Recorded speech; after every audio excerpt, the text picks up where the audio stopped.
bushaaro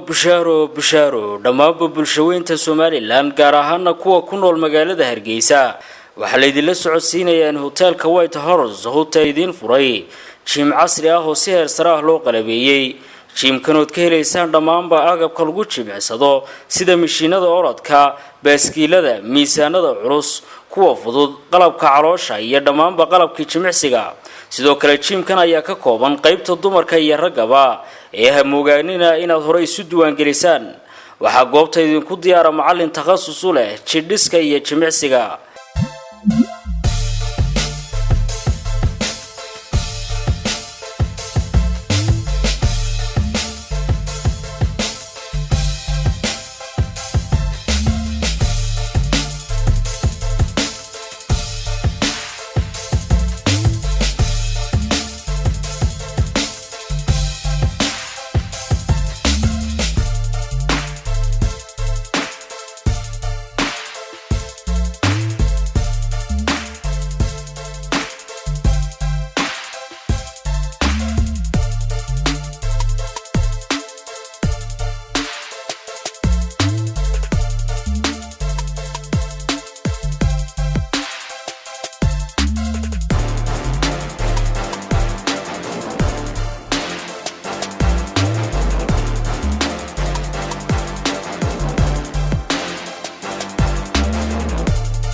haddaba hamoogaanin White Horse Hotel oo ah mid casri ah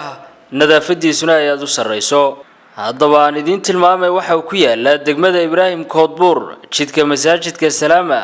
dhinaca waqooyi ee marka kor looga soo kaco Hotelka Lagaaga ama safaarada Turkiga ay ku leedahay Hargeysa ama wixii faahfaahinaya intaas si dheer kala xiriir telefoonada shaashadayda ka muuqda